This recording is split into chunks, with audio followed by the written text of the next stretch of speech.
नमस्कार विद्यार्थी मित्रांनो, मी शिवानी गवळी मॅडम तुमचे खूप सारे स्वागत करते। आज आपण इयत्ता 6वी मधील आला पाऊस ही कविता, त्या कवितेचा पूर्ण स्वाध्याय बघणार आहोत। प्रश्न पहिला, चौकटी पूर्ण करा। पाऊस आल्यावर ओले झालेले अंगण, थेंबासंग आलेले वादळ वारे, गारांनी भरलेला रस्ता आणि लखाकणारी वीज ही उत्तर व्यवस्थित लिहून घ्या। त्यानंतर आहे प्रश्न दुसरा, आकृती पूर्ण करा। पावसामुळे वातावरणात झालेले बदल, ढगाळ वातावरण, हिरवीगार झाडे, नदी ओढ्यांना पाणी आणि वादळ वारे हे व्यवस्थित तुम्हाला ते बॉक्समध्ये लिहून घ्यायचे। त्यानंतर प्रश्न तिसरा, कवितेतील खालील ओळींचे अर्थ तुमच्या शब्दात स्पष्ट करा।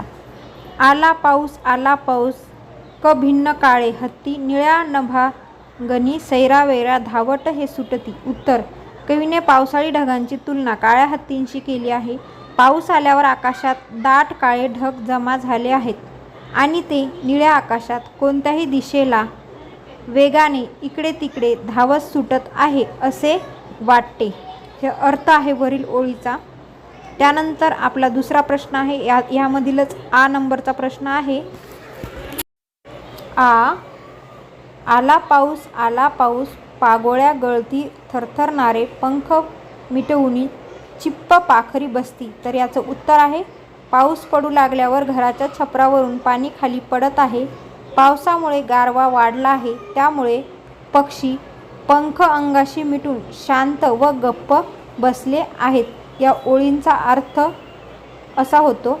त्यानंतर आहे प्रश्न चौथा आहे, खालील अर्थ व्यक्त करणाऱ्या कवितेतील ओळी शोधून लिहा। त्यामधील अ आहे, पाऊस पडत असताना त्यात खेळणारी मुले विजेचा लखलखाट होताच घरात पटकन पळतात। त्याचं उत्तर आहे, आला पाऊस वीज लखाके लखक, भिजणारी ती अवखळ पोरे घरात पळती पटकन। त्यानंतर आ, ऊन पावसाचा खेळ सुरू असताना इंद्रधनुष्याची कमान आकाशात दिसते। उत्तर, आला पाऊस मध्येच पिवळे ऊन हसे, सप्तरंगी इंद्रधनुची कमान आकाशात दिसे। आता बघूयात, विचार करा व सांगा। प्रश्न क्रमांक 1, पावसात भिजण्याचा तुम्ही घेतलेला आनंददायी अनुभव थोडक्यात सांगा। जसं की आता मी इथे लिहिले, गेल्या वर्षी शाळेतून घरी परतताना अचानक जोराचा पाऊस सुरू झाला। मी माझ्या मित्रांसोबत भिजलो। मातीचा तो सुगंध आणि अंगावर पडणारे पावसाचे थंड थेंब खूप आनंददायी होते। मी मित्रासोबत पावसात कागदाच्या होड्या सोडल्या। त्या दिवशी पावसात भिजताना जो मनमोकळा आनंद मिळाला तो मी कधीही विसरू शकणार नाही। तो दिवस माझ्यासाठी अत्यंत अविस्मरणीय होता। त्यानंतर प्रश्न दुसरा, पावसाळा सुरू होताच निसर्गात कोणते बदल होतात ते तुमच्या शब्दात सांगा। पावसाळा सुरू होताच कडक उन्हाने तापलेली जमीन शांत होते आणि मातीचा सुगंध सर्वत्र दरवळू लागतो। पावसाच्या पाण्यामुळे धरती, पक्षी, प्राणी, सृष्टी आनंदित होते। नदी, नाले, ओढे भरून वाहतात। सुकलेली झाडे पुन्हा टवटवीत होतात। सगळीकडे हिरवळ पसरते। खेळूया शब्दाशी। प्रश्न पहिला, कवितेतील यमक जुळणारे शब्द शोधावे लिहा। गारा, सारा, लख्खन, पटकन, हसे, दिसे, हत्ती, सुटती, गळती आणि बसती हे यमक जुळणारे शब्द आहेत।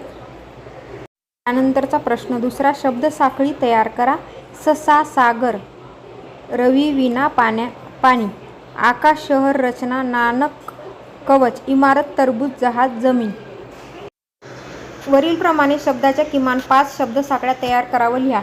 झाड, डबा, बदक, कळप, पाळणा, कपाट, टपाल, लवंग, गणित, तराजू, पुस्तक, कान, नाक, कागद, दप्तर, नदी, दिवा, वात, ताक, कान, हार, रस्ता, ताक, काम, मान। आता संकल्पना चित्र आपल्याला पूर्ण करायचे। प्रश्न तिसरा, पावसाशी संबंधित शब्द लिहून संकल्पना चित्र पूर्ण करा। नदी, चिखल, पूर, पाऊसमध्ये, वादळ, छत्री, वीज, थेंब आणि गारा हे तुम्हाला व्यवस्थित ते साईडला बॉक्स आहेत व्यवस्थित जे संकल्प चित्र तुम्हाला दाखवले त्यामध्ये तुम्हाला व्यवस्थित अशा प्रकारे लिहून घ्यायचे। बघू शकता इथे घर या शब्दाशी सुद्धा संबंधित तुम्हाला संकल्पचित्र तयार करायचे। अगोदर लिहिले त्याच पद्धतीने लिहायचे। छत, चौकट, अंगण, जिना, घर, भिंती, खिडकी, दरवाजा आणि फरशी। त्यानंतरचा 5वा प्रश्न, कवितेतील खालील शब्दांसाठी समानार्थी शब्द शोधून लिहा। रस्ता, वाट, मार्ग, घर, सदन, गृह, नदी, सरिता, तटी, आकाश, नभ आणि गगन. त्यानंतर आपला 6वा प्रश्न आहे तर तो प्रश्न वाचावं, लक्षात ठेवा आहे. त्यानंतर शोध घेऊया, कृतीतून शिकूया, हे सर्व काही लिहायची आवश्यकता नाही आहे.